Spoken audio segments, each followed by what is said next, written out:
It's time for the show that engages with people of the combat sports world. And now, presenting the reigning, defending, undisputed combat sports show champion of the world, Flash Knockdown. 2 weeks later, you're back at it again, down the A1M and to the Doncaster Dome, opening the show at Cage Steel 22, headlined by now Cage Warriors middleweight champion, Matthias Frederick. Any nerves being the first fight on the cards? Yeah. No. I didn't even know I was the first one until I got there. I just was like, oh, okay, I get to go home early. Okay, so that's the way you look at it. No, I was like, yeah, I was super chill about it. I was just like, oh, I get my warm up done, fight, get out of there, go on, sorted. And I was confident I was going to win. Love that. So that night, you face, and I'm sure he'll be watching. You face now teammate at AVT, Stafford Swainston, who competed as recently as April and is highly ranked in the featherweight division. Have you guys spoken about that fight much since you joined AVT? We spoke about it once or twice. You know, like there's not much need to bring it up. Like when we've been grappling and that, there's been certain positions, you know, that I've for guillotines and that, and we just laugh about it. Just like I said, we're teammates now, so there's no need to be like, oh, I beat you. So it's like, I'm sure he'd be the same way. You know, if he'd beaten me and I joined AVT, he'd have been the same way. There's no need to be like that. Yeah, I agree. Yeah, no, that's again the respect in you, George, which is what we love. You. Yeah, no, we love that. So this is a good opportunity for me to ask George why you left Fight Ministry in Hull and moved to AVT in Leeds. So I'd progressively been going to AVT with you might know Sam Wilkinson. You know Sam Wilkinson? Yep, he works in the UFC gym in Oman.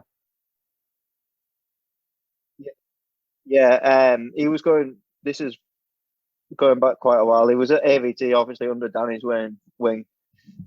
So Sam said, just start going to AVT, you know, to improve your grappling, wrestling, striking, and that. So I was like, okay. So I went over with Sam a couple of times. I started ticking over what going there, and then Sam was like, George, you're gonna have to just go to AVT mainly because we haven't got the bodies here to, you know, because I was developing that quickly, and we just like we'll train with you and you know everything, but you're gonna have to represent, you know, fight under AVT just because we haven't got the bodies here for you. Wow. So it was Sam who suggested that you should move to AVT to improve and level up. Yeah. Wow, that's amazing. Yeah, it was just a level up because, like, obviously, Sam can't give his time to one person because when you're a part of a team, it's just everyone needs a fair slice, don't they? Yeah, a fair chance. Yeah. So Sam just started to tell me to go to AVT, so I did, and the rest is history. Some might say. Yeah, the rest is history. So, can you also explain then, George, what it's like to have AVT head coaches Danny Mitchell, who fought for both the UFC and Bellator, and also Jay Furness in your corner? How are they similar and also different from the likes of Sam, Josh Turner, and Stuart Graham when you were at Fight Ministry? So when I had Josh in my corner, he was just, you know, like the third corner man. He was like the not water boy. He kept the time, and you know, he was good though because like he has a good knowledge of jiu-jitsu, just Josh.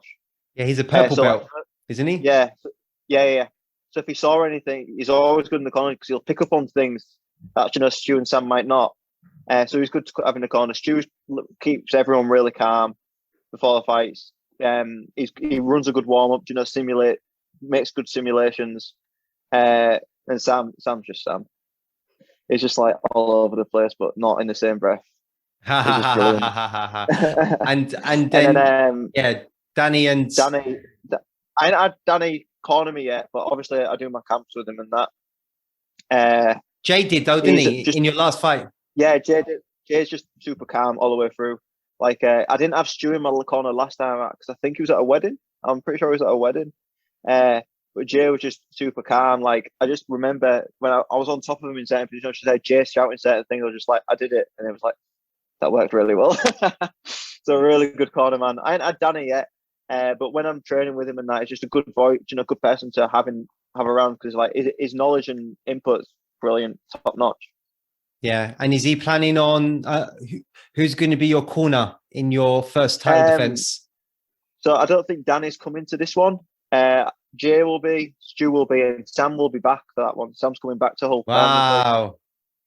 Yeah, so I'm very looking forward to that. Wow, it's important to have continuity in your corner team, rather than sort of new mixing it. Yeah, no, you want the same people, and you want to build them relationships with them people. You want them to know they know you. So if you're like not doing something, or like you're not walking properly, or they see something and they'll be like, "Oh, are you all right?" And you're just like, "Nah, I've ruptured my knee," or something like that. Correct. Obviously, that hasn't happened to me. But you want them to be able to just see them little body language signs and see if there's out wrong with you. Correct. Yeah, that is vital. That's vital. Yeah. So on paper, the fight versus Stafford promised to be an exciting stand-up battle. Were you surprised that he went for the takedown so early on in the fight? No and yeah. Oh, okay. So I know. So because I've seen a couple of his fights, is the two MMA ones. I think he both finished them. I think he both got rear naked chokes in them. So I was like, oh, it might have a good ground game, so he might shoot a double leg or grab a single. And then I was surprised because I've been told that he was a really good Muay Thai fighter. Been to Thailand and that. So I was like, oh, he might shoot, he might not. And I was just prepared for if he was. I wasn't expecting it to happen so early on. No. I will admit that. Yeah. No, I was expecting it to be a bit later on, maybe the shot. Maybe, I was expecting, my range to be a little bit too much. Him to like throw, like a quick 1, 2, 3 and shoot a double under my arms. I was expecting it not like 10 seconds in, maybe, like a minute, 2 minutes in. Exactly. But because of it, I got the finish. It looks good on the resume, doesn't it? It looked very, very good on the resume. So you reacted extremely well to the takedown, catching him in a guillotine, which literally put him to sleep. But it was down to you and not the ref to spot that Stafford was unconscious. Unbelievable awareness and sportsmanship from you. Could you sense that he was out? So I did notice that he wasn't fighting. And I didn't really feel him go, limp as such. But I thought, I'll go, I'll let go. Because I thought, in my head, I was thinking, I might not have it. So I thought, but I felt him not fighting. So I was like, what's going on here? Do I just not have it? Or is it like, what's going on? So I let go. And then I was fully out. That's scary. Yeah, it's scary, but it's the game we were in. Yeah. It could happen to me. It could happen to any of us. So you didn't feel him go limp? I felt him stop fighting as such. So, because my legs my leg was under him. So I didn't feel him, his body was already on my leg and it was like more of his upper body that slumped. So I felt his like neck slightly, go up a little bit, like relax. I was like, what's going on? And then I just let go and he was out, fully out. Wow. Yeah, he was fully out. Yeah, scary to see that, right? Yeah, definitely. Like I know I celebrated afterwards. I don't think you can see it much in the video, but I did celebrate. But then I was like, I came back. I was just concerns. I just wanted, yeah. And I went in the back and that, afterwards, shook his hand to make sure he was all right. Just sportsmanship, innit? I'm sure you did that. I'm sure you did do that. Oh yeah, I did. Yeah, I'm sure. Yeah, thank you. Yeah, I'm sure. So, George, we now enter 2019.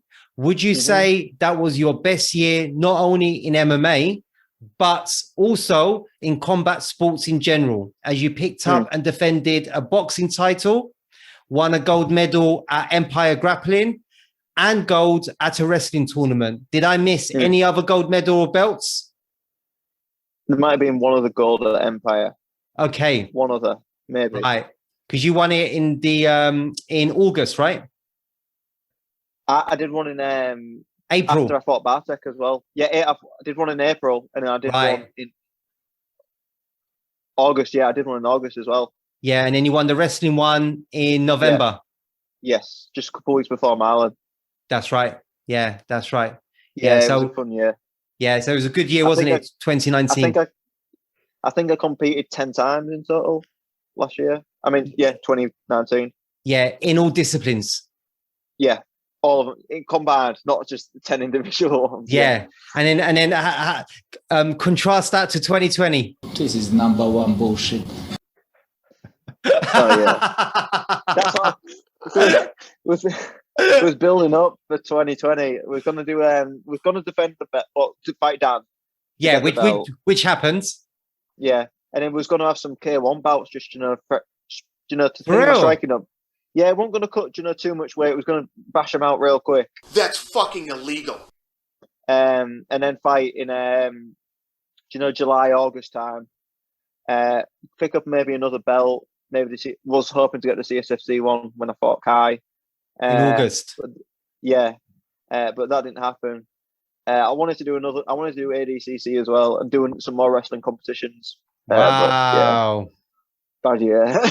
It wasn't the right year for that. It really wasn't. Yeah, that's not to make sad. the move that year. Sad, very, very sad, tragic. But we'll come on to that a little bit later, George. Yeah. So in March of 2019, you faced Bartek at AFC 11 in Leeds, a combatant who was 5-0 at the time. I believe that was your third rescheduled opponent. Any apprehension facing someone with that record and who was heavier than you? Or was you just relieved you still had an opponent? Yeah, I was just relieved I had an opponent. Yeah, I bet. I just wanted to fight because I'd I think it was 2 weeks. My original opponent pulled out with 2 weeks. Then I got matched. I remember I was on the train coming home from AVT. Sam rang me saying, "Oh, George, so this kid's pulled out." And I was like, oh, "Okay." So he said, "Oh, you can fight a 66 or 70." So obviously, I chose the 66 one first.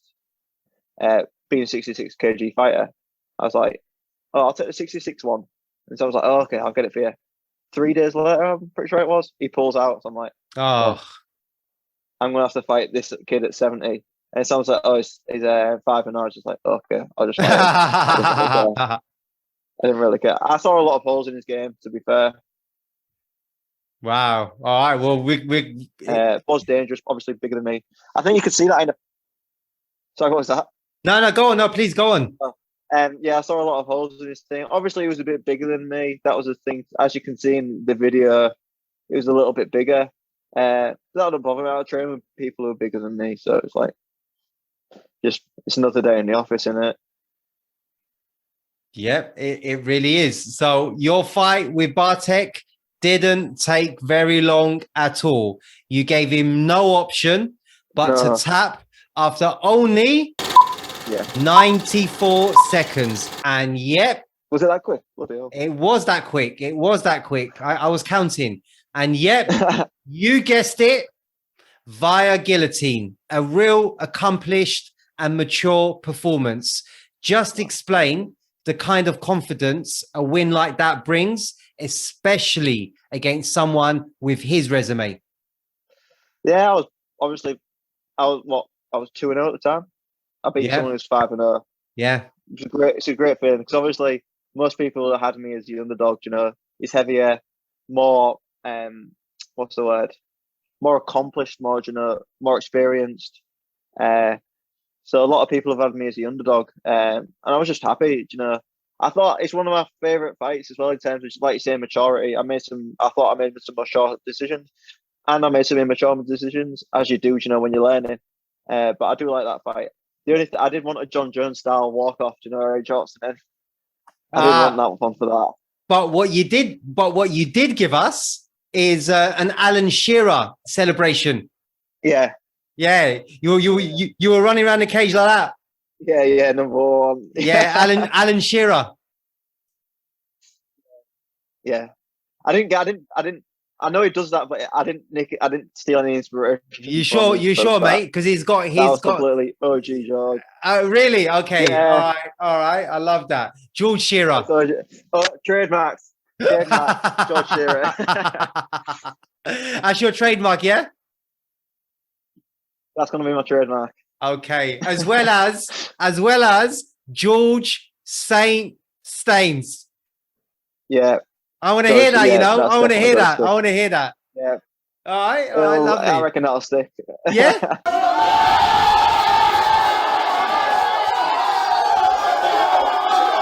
Good. Come on, guys. Yeah. Fantastic, George. So, was the fight with Bartek the first with your back tattoo? And if so, what does it represent and how was it inspired? It was the first fight with Bartek. I literally got it a week after my fight with Stafford. Because it was my 18th birthday present. That's why I got it. I had to wait because I didn't want to train with it with the fight camp. So I was like, oh, I'll just wait till I thingy. I was a massive fan of Conor McGregor at the time. Not so much now. Because Conor was doing big things back then. But not so much anymore. But I like his spinal bit. I was like, I want to get a spine tattoo, but I don't want it to be copy. I don't want to copy it. I want to be original a little bit. So I thought I'll get a skull, and then I'll ask the tattoo artist, what she thought would look cool, and she just said, "I'm really good at doing rope," so she just did some rope, and I'm gonna get a crown added to the skull eventually. I'm gonna get quite a few bits on my back. I've got a lot of plans for tattoos. And was that your first tattoo? Yeah, it was. Really? Yeah, that's quite a big one. That's quite a big one for your first. Yeah. Yeah, as in say, because it goes down. The woman said, she said to me, the base of my neck to the pretty sure a couple of near the last vertebrae of my spine. She said, "Are you sure?" I was just like, "Yeah, just get it done." And it's weird because like you don't like the pain. You don't like the pain necessarily when you're doing it, but when you finish, you're like, "Oh, I want to go back." It's a super addictive pain. Yeah, and I think it is anyway. I personally think. No, I've heard a lot of people say that, and I have to ask, what was your parents' reaction? They bought me it. No way. Yeah. Oh, so they bought you it was a birthday present from them. Yeah. Wow, you got cool parents, man. You've got cool parents. Thank you. I'm sure they'd like to hear that. Wow, some parents, lovely. Because normally people at your age, you're hiding that tattoo, but your parents actually bought it for you. That's amazing. Yeah, that's pretty cool. Not that it's a good thing. I twagged college to get it, and the actual teacher that I twagged college for saw me getting it. He walked past the studio and he saw me getting it. But it was actually super cool about it when I had my next lesson with him. He was super cool about it. Wow, that is some story. That's hilarious. That's hilarious. Wow.